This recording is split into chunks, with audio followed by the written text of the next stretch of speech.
Hello everybody and welcome to the Platinum Review of Metal Gear Solid 5, The Phantom Pain.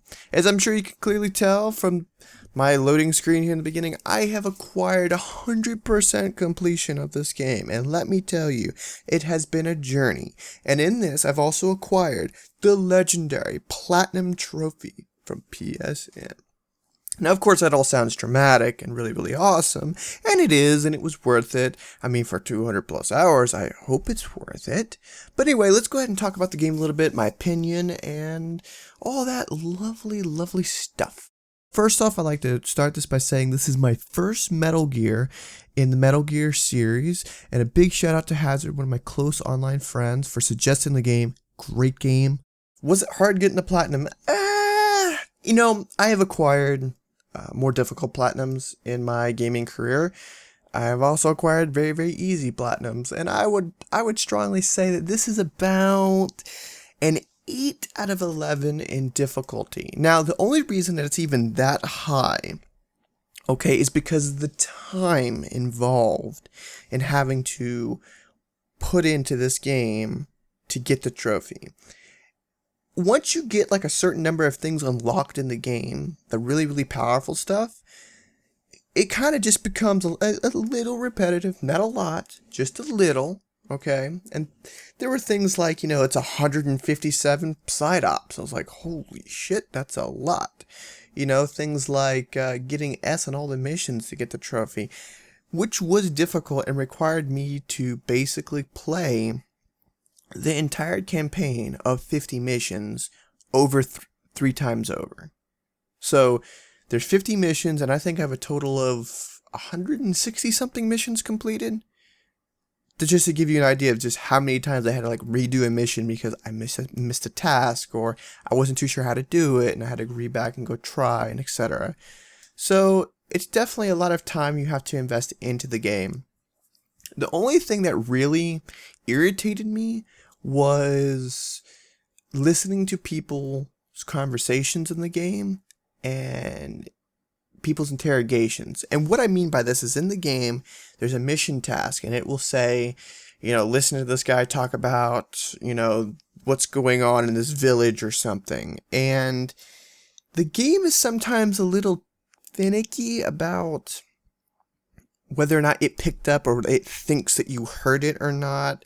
And I would have to repeat a mission and stuff like that because it didn't think I heard it all or something. And so you have to kind of be like very preemptive and always like listening. And I had to like sit there and wait sometimes like 5 minutes or longer. So I mean, that's my only like thing. I was like, that's not really what I want to be doing. I want to be like collecting items or killing people or stealthing a mission. Now, if you happen to have listened to some of these conversations, which are very out of the way and against the grain in what the people are telling you that you need to do and stuff, then it can inform you and give you tips about the campaign and what's coming up and how to solve problems that you're going to encounter whilst playing this game. But all in all, their usefulness, in my opinion, that I did not find them very useful. But that's just my opinion. Some of the funny things you can do in the game are making your horse poop on command, witnessing your dog peeing on a bush while you wait for your helicopter to pick you up, Fultoning people, which is basically like airlifting them out by tying giant balloons to them, and listening to them scream as they get flung straight up into the air, and putting posters on your box. But the thing I thought was the funniest thing in this game was Fultoning people. And the reason I think this is because of the screams. Now, you can also Fulton sheep, goat, donkeys, bears, and they scream as well, which is funny. But the one thing that took the cake, alright, was the fact that when you Fulton someone with a helmet, and they go straight up in the air and scream, and then like a couple seconds go by, and then their helmet comes down, hits the ground, and bounces.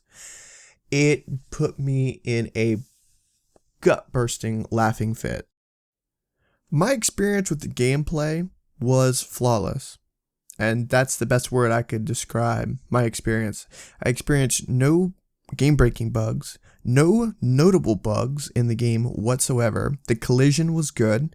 There was no out-of-sync audio with cutscenes, or no cutscenes messed up, and no like people were like wandering and going inside of each other or walking through buildings. I didn't like click a button and a Jeep ended up going 20,000 feet in the air. I didn't fall through the world. Nothing like that. Over 200 hours of gameplay, and even grinding out things, tedious things in the game, and I still experienced not a single bug, and that says it all. Now for the story, I personally enjoy the story. It was my first Metal Gear story. I loved it. It didn't always go the way I wanted it to. It would make me mad or upset and this and that, which is a sign of a good story, because they're telling a story. They're not there to make you happy, and that's the truth. They are there to tell a gripping story about whatever they're trying to tell a story about. And it did just that. It grabbed me up and sucked me right on in. And I was quite happy with the story. I was told that it was a weaker story from previous Metal Gears. Again, on good authority from my friends who've played it since the very first Metal Gear. So that would be that. Now, a lot of them said that, and none of them have really gotten to the last boss battle, but they said that the boss battle that they had fought wasn't too difficult. And in my opinion, the last boss battle that I fought was extremely difficult. It took me over 30 tries to beat it, not let alone S it, and I had to wait till I had unlocked the most powerful things imaginable in the game, and I still had difficulty. So it was pretty difficult, and I know from what people have told me that Metal Gear Solid 5 the Metal Gear series has a reputation with difficult bosses, which is really, really cool. One thing that did get my attention that I wanted to do as a YouTuber was adjust the audio and turn off, like, say, music in the background, because it does have a great soundtrack. It's got some good 80s classics in there, and it's got good music in the background, but a lot of the 80s songs that it had play like on the radio or something are copyrighted, and if you're a YouTuber, it kind of, affects things. So I wanted to go like into my audio controls and options and say like turn that off or this side. The ability to customize like display audio and all that is like the bare bones minimum. It needs more there. You need more things so that the person, if they're, this or that, colorblind, etc., they can make it to where the game is best for them. If they're a YouTuber, they need to take out magic, not magic, but they need to make magic, but they need to take certain music out in the background. And if you're just a regular guy, maybe they don't want, certain standard music, and they only want the great 80s music that was played in the game. They need to be able to have that to where you can specify all that, and they had none of that in their options, which was kind of sad and lacking, I think. As for the multiplayer, it was okay. It was mostly fun because I was doing it with my friends. But I got Metal Gear Solid 5 Phantom Pain for its campaign and single player, story. I didn't get it from the multiplayer. So for me, it was more of like a cherry on top, or like, oh, look, now there's multiplayer and this is interesting. Okay, I played it. It's fun. I can play with my friends.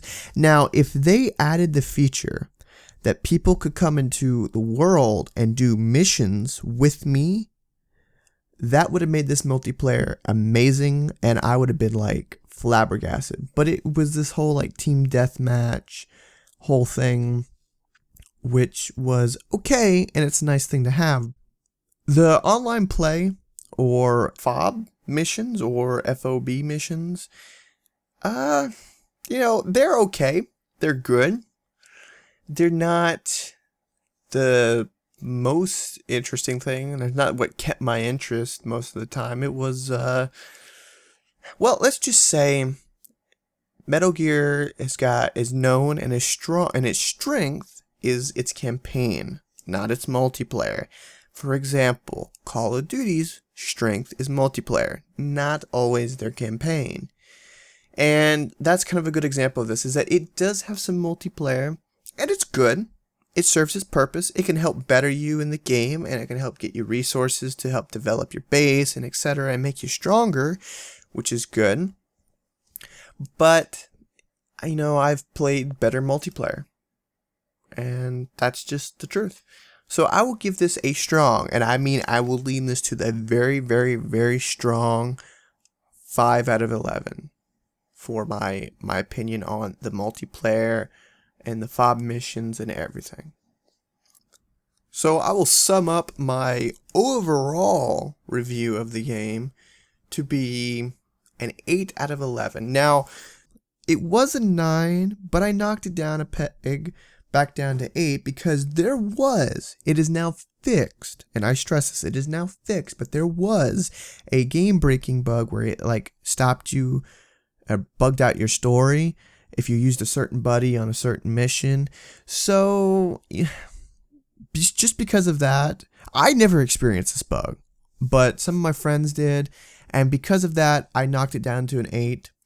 I had to take that into account, but overall, the detail was there, the game was smooth, fluid mechanics. Like I said in the very beginning, my experience with the gameplay was flawless.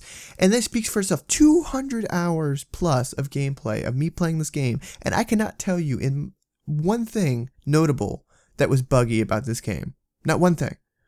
Which is what a game is supposed to be. Lastly, I'd like to shout out to all my friends for helping me out in various little parts and giving me tips and stuff like that when I got stuck in the game. And telling me things that I missed in the game, parts of the story, things I could unlock, and etc. There was so much stuff that I actually had to take the collective information of everyone that I knew to try to pull it in to get 100% on this game. So that's pretty awesome. And as always, guys, if you want to be an awesome, incredible diamond dog from the Metal Gear Saga, you must stay unstoppable. As always, guys, I hope you enjoyed. Don't forget to comment down below. Let me know how I did and your thoughts and opinions about the game. And don't forget to like for some more awesome Platinum review. And don't forget to stay unstoppable.